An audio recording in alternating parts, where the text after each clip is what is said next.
Hello everyone, what is up? Welcome back to another episode of Killer Instinct, you guys. Thank you so much for joining me here today.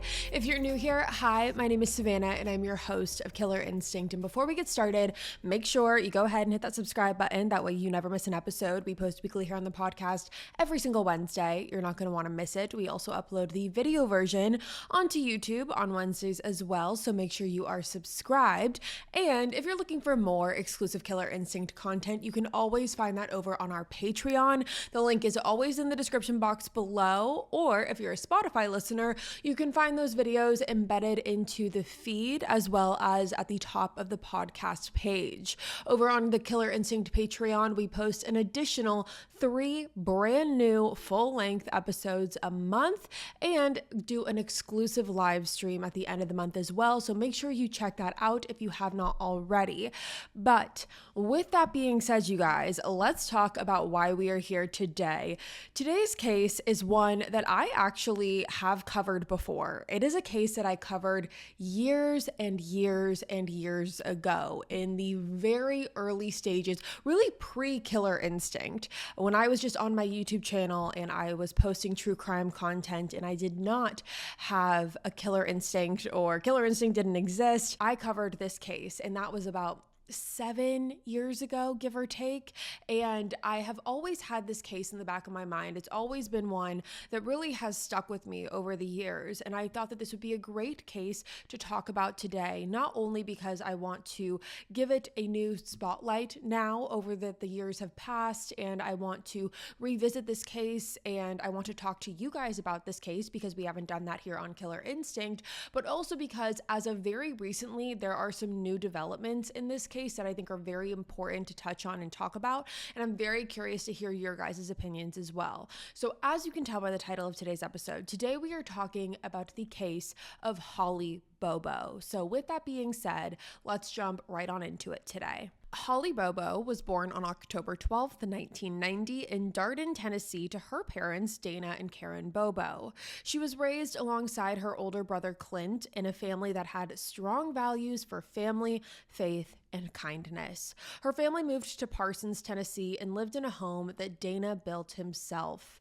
Now, Parsons is a very small, quiet, rural southern community. It's a town where neighbors watch out for each other, where everyone knows everyone, and the Bobos were also well known and respected throughout the town.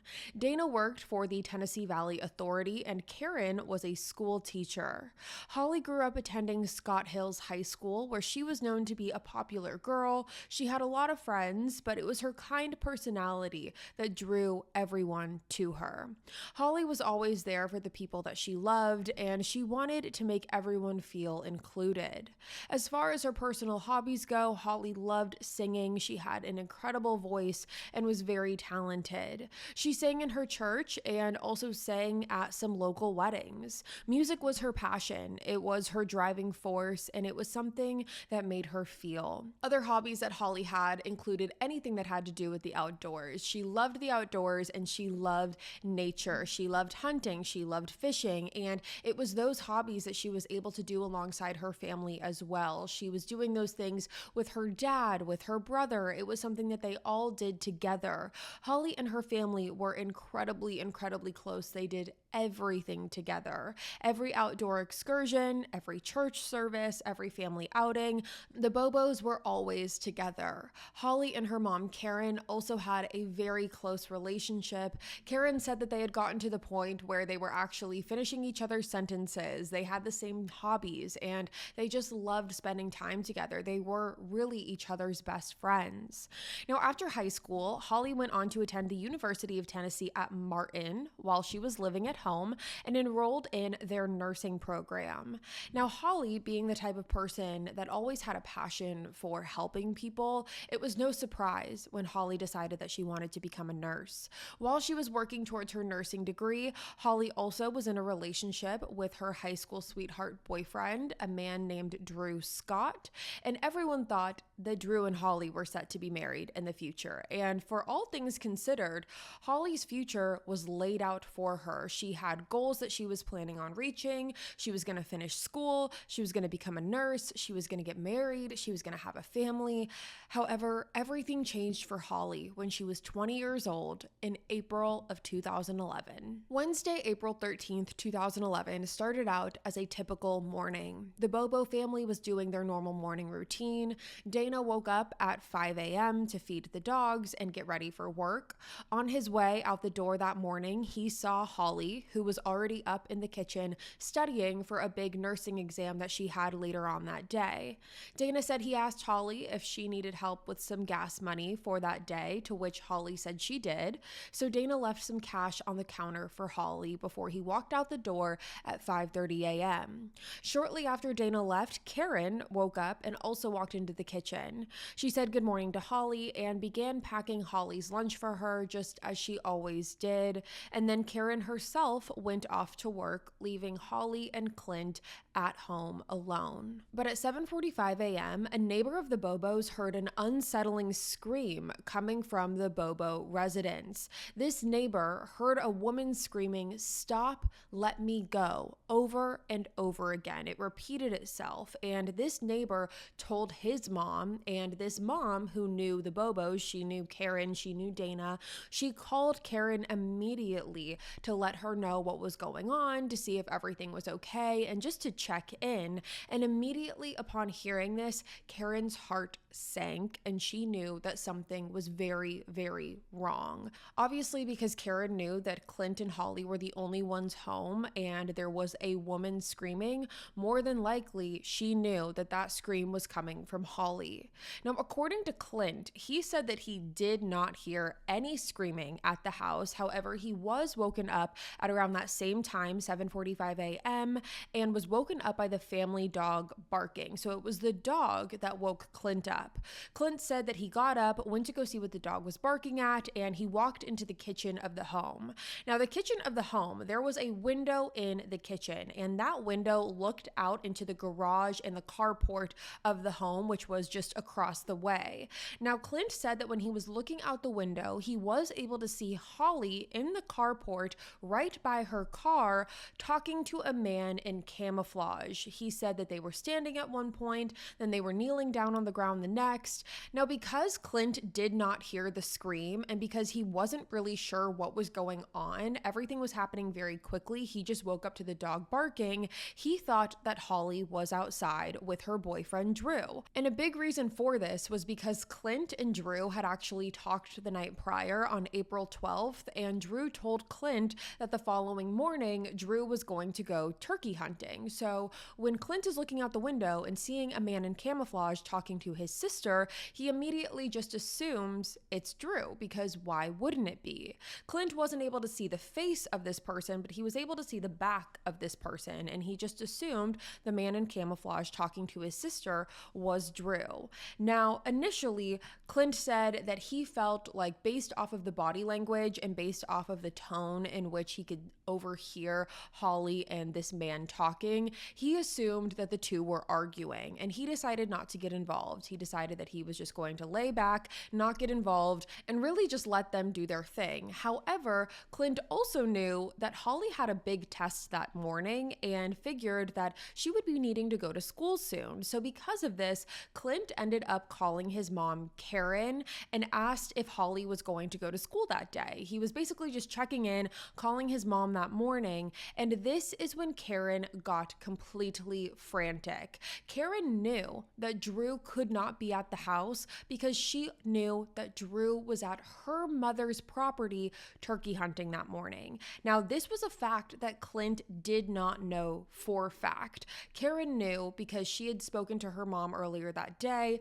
that Drew was at their property, her mom's property, Holly's grandma's property, hunting. So she knew for a fact that the man talking to Holly was not Drew, but it was very hard and difficult for her to try and articulate that because of how frantic she was and because of how concerned she was. She immediately just started telling Clint that she didn't know who Holly was with, but it wasn't Drew. And the way that Karen and Clint both explained this phone call, it was very hectic. It was very chaotic. Clint is on one end of the line saying that Holly must be outside talking to Drew. Karen's on the other end of the line saying that's not Drew, and was even going to the lengths of telling Clint to go outside, go grab your gun, go shoot this man. Again, Clint is getting even more confused because he's saying, what do you mean? Why do you want me to shoot Drew? They're going back and forth with each other until ultimately Karen hung up the phone. Now, Clint to this day has admitted that he did not fully understand the gravity of what was happening. He had recently woken up. He didn't really know what was going on. He didn't think that anything bad was happening because why would he? That was the stance that he was more so taking. But after Karen hung up the phone with him,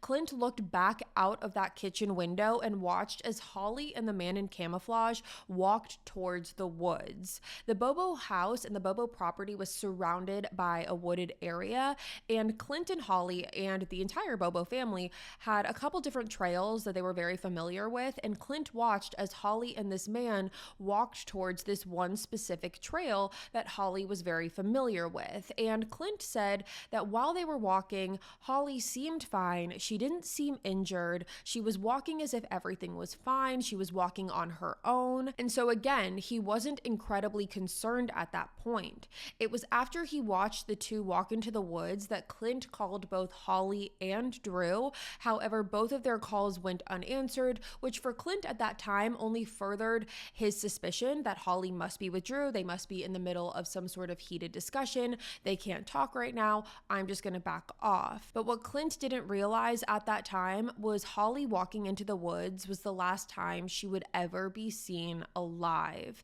Now, after hanging up the phone call with Clint, Karen immediately called 911. However, because she was at work and not at her house, she reached a dispatcher from the wrong county because her work as a school teacher was in a different county than her house. So she immediately called Clint back and asked Clint to call 911. Now, at this point, Clint had gone outside. He had started calling out for Holly. He wasn't getting an answer. He walked towards the trail. He didn't see anyone. And then he walked back towards the carport where he had originally seen Holly and the man in camouflage. And he was able to see that there were large drops of fresh blood on the ground. And Clint knew at that point something was very wrong. His worst fears became reality, and he immediately called 911. Now, police arrived at the home approximately 10 minutes later, and without hesitation, all of Decatur County came together to try and find Holly. Within hours, more than 400 people came together to search through the wooded areas surrounding the home and in just the surrounding areas of the town in general, and that number, 400, only grew. Over the days that passed, thousands of people came together looking for Holly. They were looking on four-wheelers, horseback. They brought in search dogs. They were doing everything they could. The investigation became the largest investigation in the Tennessee Bureau of Investigation history at that time. The FBI also got called in. This was an all-hands-on-deck situation from start to finish to figure out what happened to Holly after she was last seen walking away from her home with a man in camouflage and never to be seen again.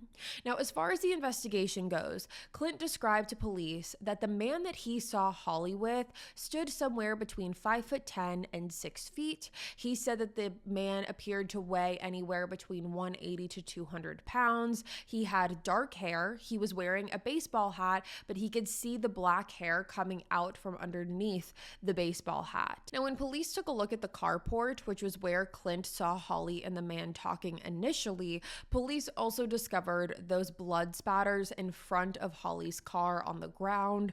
There were several dime-sized blood drops, but one also big fist-sized blood drop as well, and this blood was confirmed to be Holly's.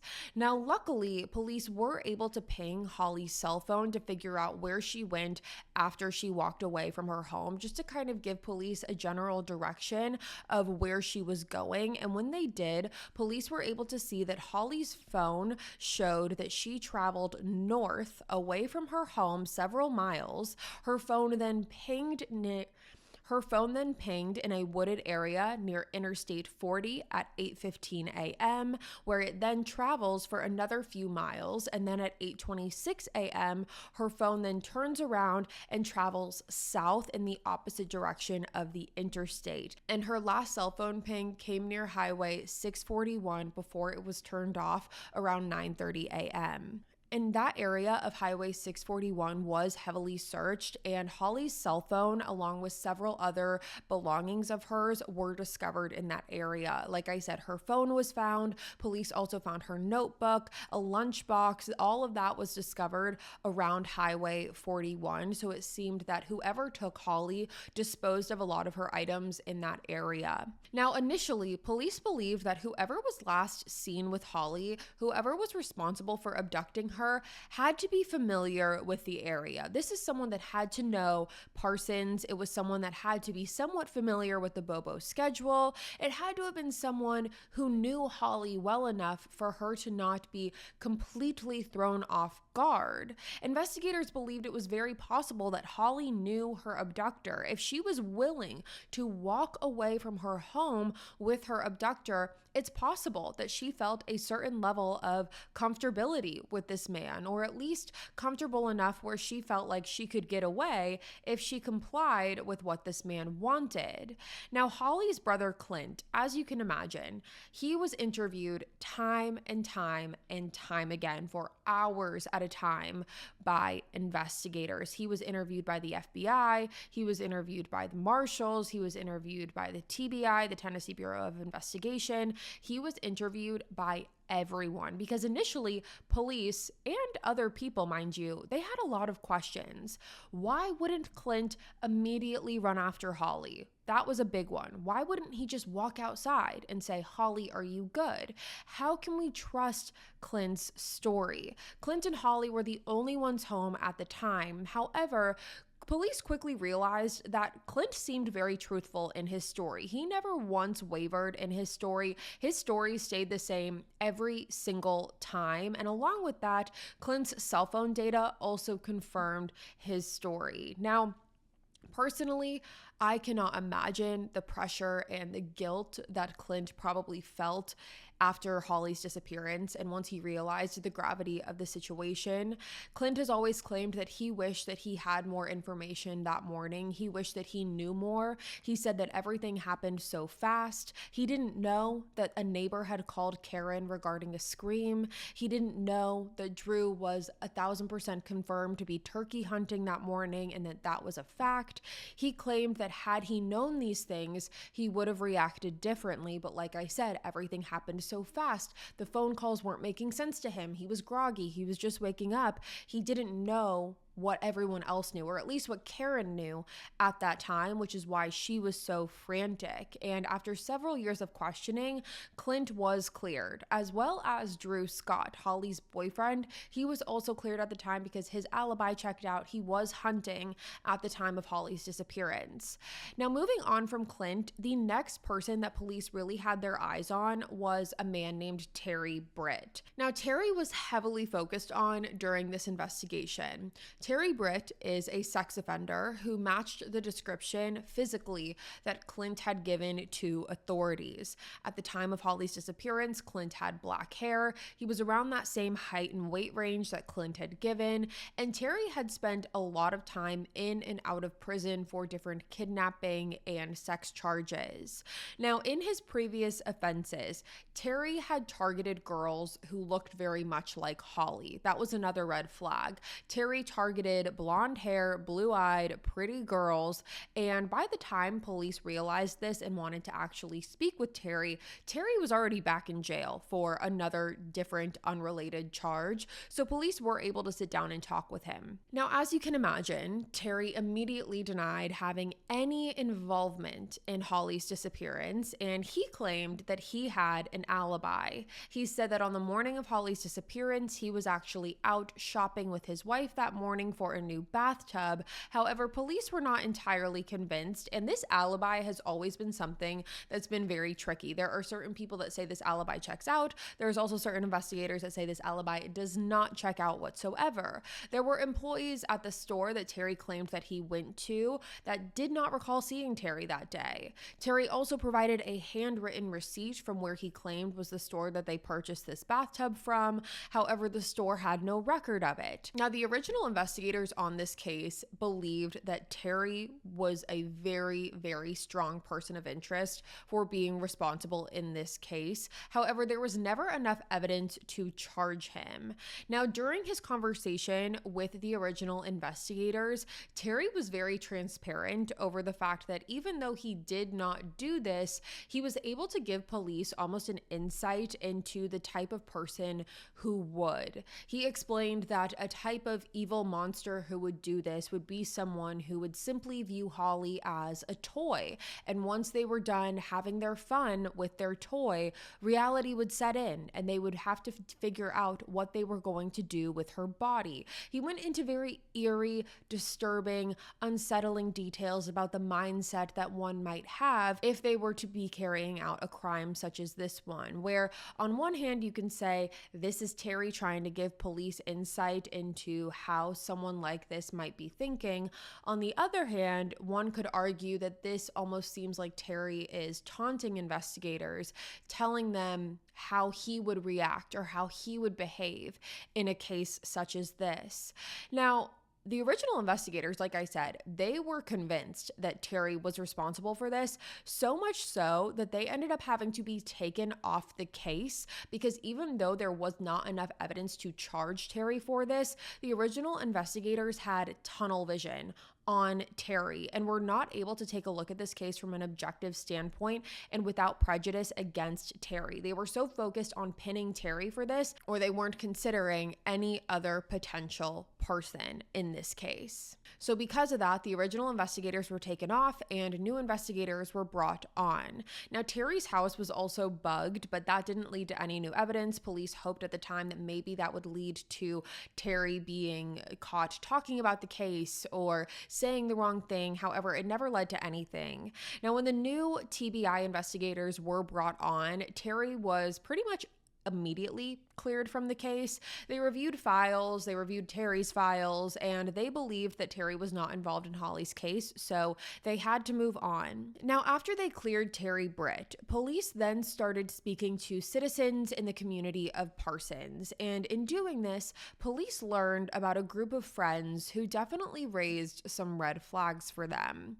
Now, this group of friends consisted of 4 men. You had Dylan Adams and his brother, Zach Adams. You also had a man named Jason Autry and another man named Shane Austin. Now, all 4 of these men had a criminal past, all had drug-related charges against them, and these 4 men were referred to by locals of the community as the A Train, considering their last names all started with the letter A, and they were known for trouble. After Holly's disappearance, many people claimed that they overheard Zach Adams in particular threatening other people, saying things like, "You're gonna end up in a hole just like Holly." Now, Holly's mom, Karen, actually heard about this. She heard about these men and she approached them herself. She tracked them down and approached them herself and asked if they knew anything about Holly's disappearance, to which, of course, they all denied. Now, the connection between Holly and these group of men, the A Train, was that it was believed that Shane Austin had seen Holly at a local raccoon hunting festival. It was believed that Holly caught his eye and followed her around the remainder of the night. It was even said that at one point, Shane tried to pretend that he was on the phone. Instead, he was actually just taking pictures of Holly. So it's been said that that is the connection between this group of friends and Holly Bobo. Now, the A Train did catch police's attention early on in the investigation, like I mentioned. Within a week of Holly going missing, police actually went to Shane Austin's home to speak with him themselves. However, the questioning never led to anything. But again, that was the original investigators, not the new investigators that were brought on. So the new TBI investigators, when they were brought on, after about 2 years of the investigation, their focus really was on the A train. They switched their focus to Zach, Dylan, Jason, and Shane. Now, because investigators were very convinced that Shane Austin could be the weak link in this group of friends, they figured if they targeted one of them and really tried to crack one of these friends, then maybe this friend would fold. Maybe one of them would be able to tell police what actually happened here and be able to give them information. Investigators had no physical evidence at this point that tied any of these men to this case. However, because of what was being said around town, because multiple people had heard Zach Adams say things and mention things that alluded that he was the one that abducted Holly, it led investigators to believe that there must be something more here. So because of this, they actually offered Shane Austin an immunity deal. They told him that if he talked to them, told them everything that happened, and told them what happened to Holly, that he would have full and complete immunity. Now, Shane did take this deal. He took the deal and he sat down with authorities and he told them that he too has heard Zach talk about Holly and make some incriminating comments. He said that he has heard Zach say things like, "I'm going to do to you what I did to Holly." But Shane just thought that Zach was saying things just to say things. He never believed Zach when he was making these comments. Now, that was really the extent of what Shane was able to tell police. Shane was not able to tell police where Holly was, what happened to her, and because of their frustration, police actually ended up revoking Shane Austin's immunity deal. And after this, it was said that Shane's life really began on a downward spiral once he realized that the walls were closing in here. His addiction only got worse and worse over time, and he ultimately ended up committing suicide in 2015. Now, luckily for police, they were able to find another angle to get access to this A-Train group, and that was Dylan Adams. Now, like I mentioned, Dylan Adams was Zach Adams' younger brother, and he had been previously arrested on gun charges and put into jail. And over the course of the 8 months that he was incarcerated in jail, police visited Dylan 6 times over those 8 months. And during that time, investigators say that Dylan definitely implicated Zach and Jason as being responsible for Holly's disappearance. Now, ultimately, Dylan pled guilty to lesser federal charges for those unrelated charges that put him in jail, and he was released and he was put into a safe house because of the fact that he was a key person in the Holly Bobo case. Police wanted to keep him safe. They wanted to keep him contained. They wanted to make sure that nothing happened to Dylan. That way they could continue speaking to him and continue getting to the bottom of this investigation. Now, according to Dylan's mom, who is also, like I said, Zach's mom, she has claimed that Dylan has intellectual disabilities, and because of that, it causes him to not fully comprehend things as they are being told to him. It causes him to maybe say things that he doesn't mean. So she believes that Dylan did not know the extent of what he was saying to police regarding the Holly Bobo case. Now, the safe house that Dylan was staying at after he was released from jail was actually the home of a former Memphis police officer named Dennis Benjamin. So Dylan and Dennis lived together for several weeks, and many people have criticized this. They've said that this is very unusual. When prisoners or anyone is released, they're not often living with investigators or retired police or anything like that, because the reason that people have criticized this is for the fact that they believe it's possible that Dylan could have been coerced into saying something that maybe he didn't believe, coerced into saying something that possibly wasn't true. But regardless, Dylan was living with Dennis for those several weeks. And before the investigation was really able to continue anytime after this, the Bobo family's worst nightmare became their reality when Holly's partial remains were discovered.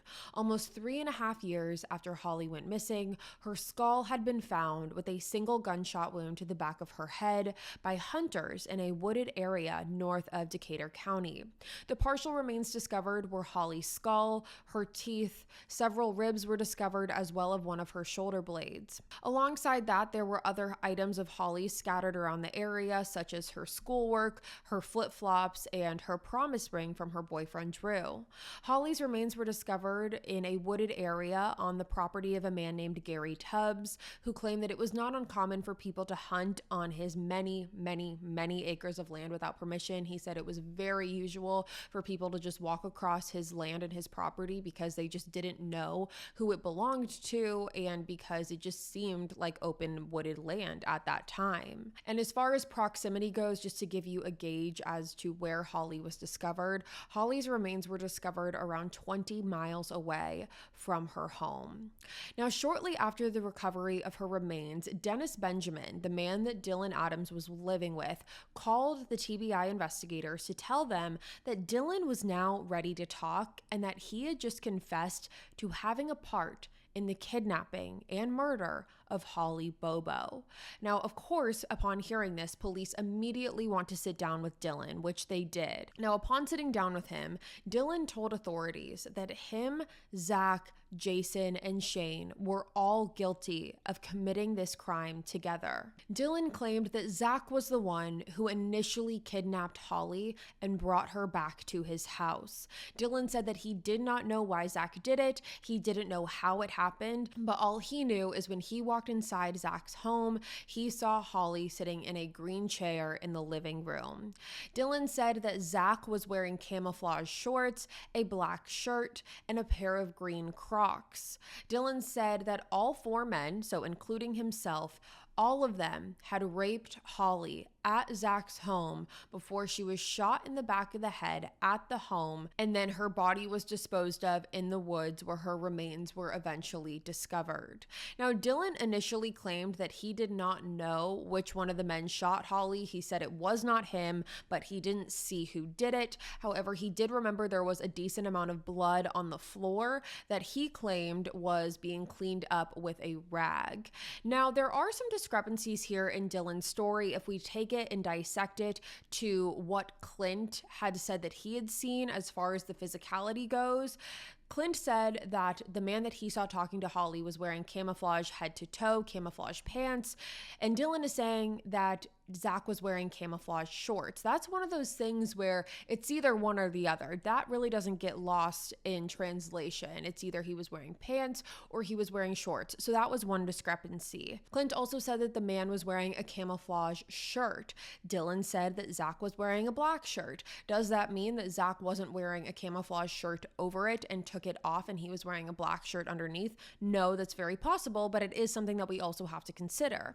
Now, after this confession, there was a search warrant for Zach's home that was obtained, and police pulled up the floorboards. They tested all of the bedding in the house. They tested everything. However, there was no physical or DNA evidence that came back pointing to Holly ever being in that home. But regardless, with Dylan's confession, Jason Autry, Zach Adams, and Dylan himself were all arrested for Holly's murder. Now, Zach Adams' trial began in September of 2017, and Zach was the first one to go to trial. And like I mentioned, up until this point, the prosecution's case, it was largely circumstantial. There was no physical evidence, no DNA evidence tying Zach to Holly's murder. However, if he was convicted, he would be facing the death penalty. Now, the big golden ticket for the prosecution in this case was the fact that Jason Autry agreed to testify against Zach.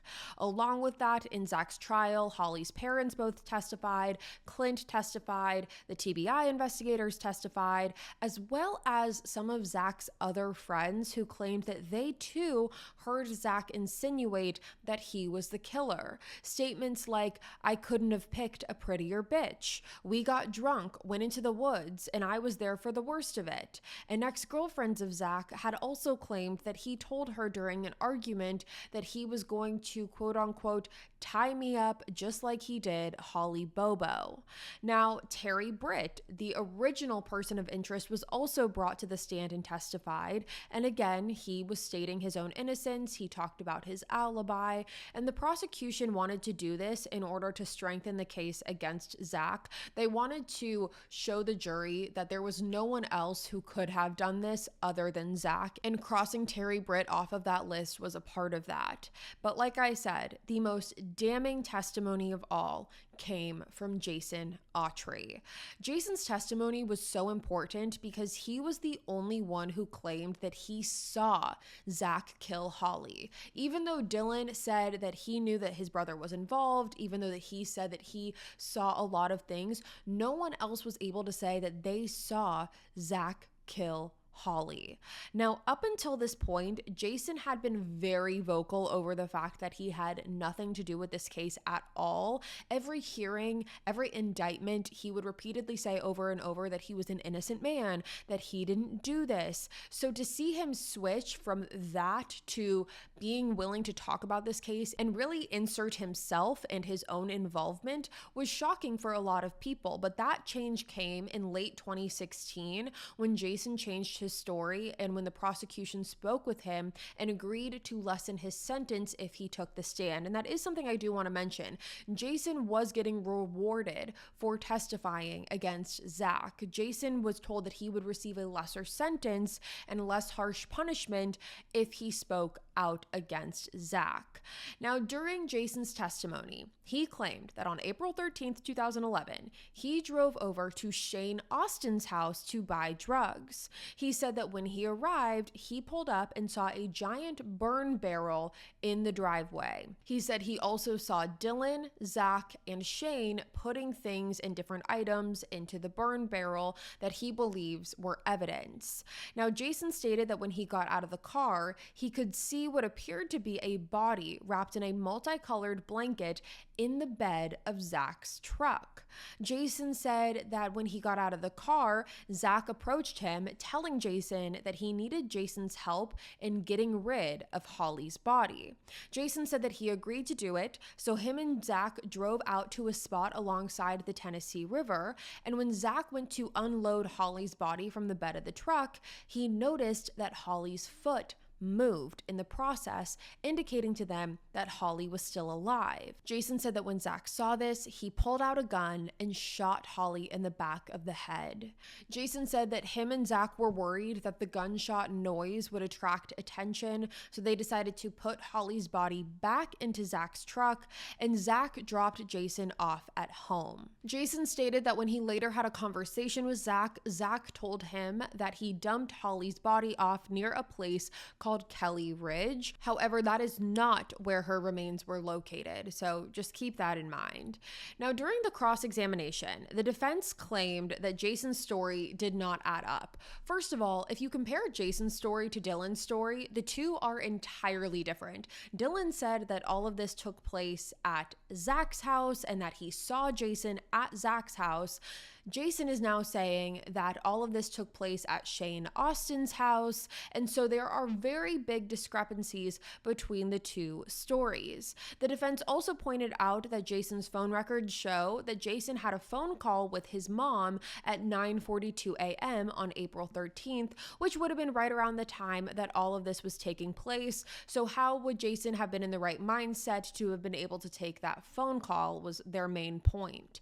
The defense also argued that these four men did not have any connection to Holly Bobo. There was talk about how Clint had previously brought drugs from these men in the past. However, Clint obviously denies that, and there is no connection that points to that. So that theory was really thrown out the window pretty quickly. Now, the defense really leaned into the theory that investigators had in the very beginning, which was that whoever took Holly had to have known Holly to some extent. They had to have been familiar with her, or she had to have been familiar with them in order to willingly walk away from the house with them. As I mentioned in the beginning, investigators very much believed that Holly had to have some level of comfortability with her abductor, and the defense really leaned into that because that played into their theory, which was that these four men and Holly had no connection. Now, the prosecution combated this by stating that Zach saw Holly that morning on April 13th walking out to her car to get ready to go to her nursing school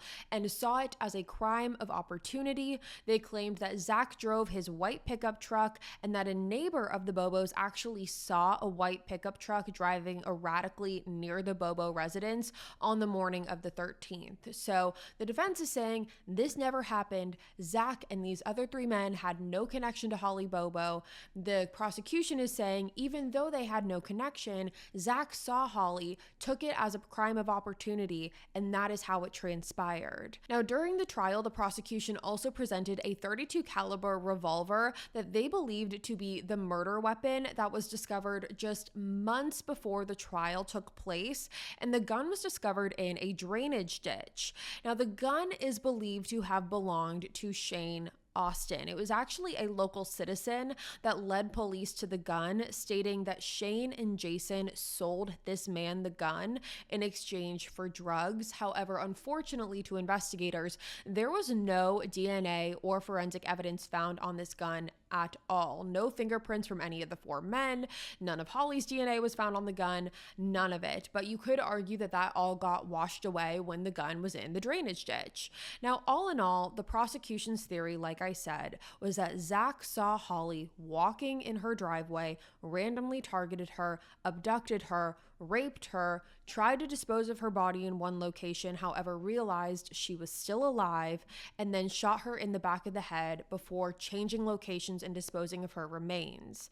The defense, on the other hand, stated that Zach was innocent, that Jason's story was completely made up in exchange for a reduced sentence, and that there was no physical evidence tying Zach to the murders. There was no evidence that Holly ever stepped foot in Zach's home. There was also none of Holly's DNA found in the back of Zach's truck. So all of the evidence that police had against Zach was circumstantial. They also stated that Clint's description of the man, that Clint stated that this man was between 5'10" and 6 foot, was not an accurate description of Zach because Zach was 6'3", so he was much taller than the man that Clint claimed to have seen. Now, after an 11-hour deliberation, the jury found Zach Adams guilty of the rape, kidnapping, and murder of Holly Bobo. After a deal with the Bobo family and the prosecution, Zach was given a sentence to life in prison without parole plus 50 years. Dylan Adams was convicted of facilitating murder, and he was sentenced to 35 years in prison.